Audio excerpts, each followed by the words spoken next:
यह राजकुमार गरीब घर की एक सुंदर राजकुमारी से शादी करता है और अगले ही पल वो उसे खाई में फेंक देता है। राजकुमारी तेजी से खाई में गिरती जा रही थी। वो अभी भी सदमे में थी कि उस राजकुमार ने मुझे धोखा क्यों दिया। फिर होश आने पर वो जोर जोर से चिल्लाकर मदद मांगने लगती है। चारों तरफ अंधेरा ही फैला हुआ था क्योंकि लड़की पाताल में आ चुकी थी। तभी उसकी आवाज को सुनकर पाताल का शैतान जाग जाता है। राजकुमारी ऊपर चढ़ने की कोशिश करती है। तभी उसे एक गुफा दिखी जिसमें से एक रोशनी आ रही थी। उसने पास जाकर देखा तो एक पक्षी जल रहा था। लड़की आग को बुझाकर उसको हाथ में उठा लेती है, लेकिन तभी अचानक वहाँ पर बहुत सारी जलती हुई चिड़ियों का एक झुंड आता है। लड़की ये सब देखकर बहुत ज्यादा डर जाती है। फिर थोड़ी देर बाद ही उसे अंधेरे से आवाजें सुनाई देने लगी थी जो पाताल का शैतान निकाल रहा था। वो शैतान बहुत ही ज्यादा विशाल था। लड़की उसे देखकर डर जाती है और तेजी से भागने लगती है। तभी वो शैतान आग का सैलाब लड़की की तरफ छोड़ता है। लड़की भागकर एक पतली सी सुरंग में घुस जाती है जहाँ उसे एक लड़की की जली हुई बॉडी मिलती है जिससे वो एकदम से घबरा गई थी। तभी आग का सैलाब भी गुफा के करीब आने लगता है जिससे लड़की बच तो जाती है, लेकिन उस आग में लड़की का एक पैर जल जाता है। अब वो एक खंजर निकालकर कपड़े को फाड़ती है और जले हुए पैर पर यह लड़की अब पाताल के शैतान से बचकर वहां आ जाती है जहां नीले रंग की लाइटें चमक रही थी। लड़की ने आगे जाकर देखा तो नीचे और भी गहरी खाई थी जिसके दूसरी तरफ जाना बहुत मुश्किल था और लड़की तेजी से भागकर छलांग लगा देती है और दूसरी चट्टान पर आ जाती है। लेकिन अचानक वो तेजी से नीचे की तरफ फिसलने लगी थी। तभी इसका लॉकेट चट्टान के दरार में फंस जाता है जिससे मौके पर ही वो चाकू निकालकर चट्टान में घुसा देती है और काफी कोशिश करने के बाद वो आखिरकार चट्टान पर चढ़ जाती है। उसके बाद लड़की उस नीली रोशनी के पास जाती है। दरअसल वो सभी कीड़े थे जो नीले रंग में चमक रहे थे। लड़की उन कीड़ों को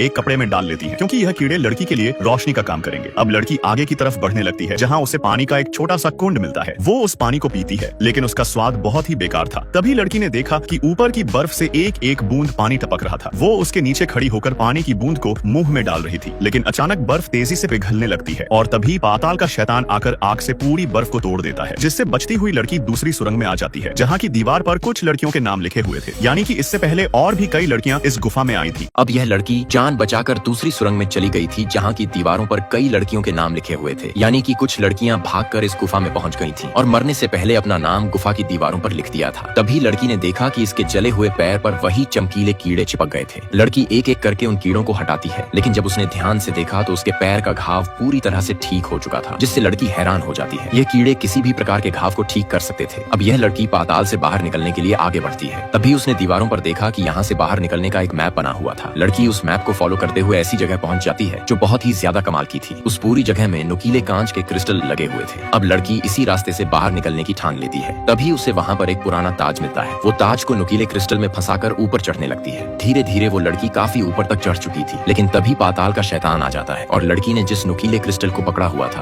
वो क्रिस्टल टूट जाता है, जिससे लड़की सीधा नीचे गिरने लगती है। अब यह क्रिस्टल एकदम से टूट गया था जिससे लड़की नीचे गिरने लगी थी। वहीं पर ही नीचे पाताल का शैतान मुंह खोलकर खड़ा था, लेकिन तभी लड़की उस ताज को दूसरे क्रिस्टल में फंसा देती है और जैसे तैसे करके आखिरकार वो ऊपर तक पहुंच जाती है। तभी इस लड़की को एक नई उम्मीद दिखाई देती है। इसे बाहर जाने का रास्ता मिल जाता है। वो खुशी खुशी यहाँ से बाहर जाने लगती है, लेकिन तभी लड़की ने देखा कि इस चट्टान की ऊंचाई बहुत ही ज्यादा थी जहाँ से उतरना नामुमकिन था, जिससे लड़की रोने लगती है और थोड़ी देर बाद ही इसे नीचे कुछ लोग दिखाई देते हैं। वो जोर जोर से चिल्लाकर उनको आवाज लगती है, लेकिन इसकी आवाज उन लोगों तक नहीं पहुंच पा रही थी। तभी अचानक सामने ड्रैगन आ जाता है जिससे लड़की बहुत ज्यादा डर जाती है। ड्रैगन लड़की पर आग का सैलाब छोड़ने वाला था, लेकिन तभी ड्रैगन को कुछ आवाज सुनाई देती है जिससे ड्रैगन उस आवाज की तरफ चला जाता है। वो लोग इसी लड़की को आवाज लगा रहे थे जो अब गुफा के अंदर पहुंच जाते हैं, जिसमें यह बुढ़ा उस लड़की का पिता था। वो लड़की अब अपने पिता को ढूंढने निकल पड़ती है, लेकिन आगे चलकर लड़की को बहुत सारे सोने के गहने मिल जाते हैं। तभी यहाँ पर 3 अंडों से उस ड्रैगन के बच्चे बाहर आ जाते हैं जिसे सैनिक मार डालते हैं। फिर तभी वहाँ ड्रैगन आ जाता है और पल भर में सारे सैनिकों को नरक पहुंचा देता है। अब सिर्फ लड़की का पिता ही अकेला बचा था। वो ड्रैगन बहुत ही ज्यादा गुस्से में था। अब इस ड्रैगन ने लड़की के पिता को अपने पंजों में दबा लिया था। आदमी की आंखों में मौत छलक रही थी। मरने से पहले पिता को अफसोस होने लगता है कि उसने अपनी बेटी की शादी गलत बंदे से कर दी थी। तभी ड्रैगन अपने नाखून इसकी छाती में घुसाने लगता है। पिता को दर्द में देखकर लड़की के मुंह से आवाज निकल जाती है, जिससे ड्रैगन उस लड़की की तरफ जाने लगता है, लेकिन वहीं पर ही एक आदमी के पैर पत्थरों से टकरा जाते हैं, जिसकी आवाज सुनकर ड्रैगन उसकी तरफ जाता है और उसे पंजों में उठाकर मार देता है। उसी समय वो लड़की मौका देखकर रस्सी से ऊपर की तरफ चढ़ने लगती है, पर तभी वो ड्रैगन वहाँ पर आकर आग बरसा देता है, लेकिन उससे पहले ही वो लड़की ऊपर चढ़ जाती है और आग से बचते हुए पाताल से बाहर निकल जाती है। फिर घोड़े पर बैठकर वहाँ से भागने लगती है, लेकिन वो ड्रैगन इसे नहीं छोड़ने वाला था। तभी वो ड्रैगन बाहर निकलकर लड़की के पीछे आने लगता है, लेकिन तभी लड़की घोड़े से नीचे उतर जाती है। वो ड्रैगन तेजी से घोड़े की तरफ आता है और अपनी आग की ज्वाला घोड़े पर बरसा देता है। उस ड्रैगन ने गुस्से में पूरी जगह को जलाकर राख कर दिया था, क्योंकि वो समझ चुका था कि वो राजकुमारी अभी भी जिंदा है। अब यहाँ पर इस महारानी ने उस राजकुमारी की बहन को बंदी बना लिया था और उसे भी ड्रैगन के पाताल में फेंक देती है। जब राजकुमारी को इसके बारे में पता चला तो वो अपनी बहन को बचाने वापस ड्रैगन की गुफा की तरफ निकल पड़ती है। अब यह राजकुमारी अपनी बहन को बचाने वापस ड्रैगन के पाताल में चली जाती है। उसने ड्रैगन का ध्यान भटकाने के लिए एक जाल बिछा दिया था और जब ड्रैगन उसकी बहन को मारने जा रहा था। उसी समय कवच नीचे गिर जाता है, जिसे सुनकर ड्रैगन उसकी तरफ चला जाता है। इसी मौके का फायदा उठाकर राजकुमारी तुरंत अपनी बहन के पास आती है और उसे उठाकर यहाँ से जाने लगती है। लेकिन तभी वहाँ पर वो ड्रैगन आ जाता है और उनको ढूंढने लगता है। तभी राजकुमारी हाथ में तलवार लेकर इसके सामने खड़ी थी। ड्रैगन कहता है, इस तलवार से तुम मेरा बाल भी बांका नहीं कर सकती। फिर राजकुमारी कहती है, यह तो वक्त ही बताएगा। अब राजकुमारी ड्रैगन से मुकाबला करने के लिए बिल्कुल तैयार थी। फिर ड्रैगन जैसे ही आग छोड़ने के लिए मुंह खोलता है, तभी राजकुमारी तलवार को उसके मुंह में घुसा देती है और पानी में जाकर गिर जाती है। लेकिन तभी ड्रैगन ने मुंह से तलवार निकालकर राजकुमारी को अपने पंजों में पकड़ लिया था और उसकी पसलियां में अपने नाखून घुसा दिए थे। तभी राजकुमारी खंजर निकालकर उसकी एक आंख फोड़ देती है, जिससे ड्रैगन उसे उठाकर दूर फेंक देता है।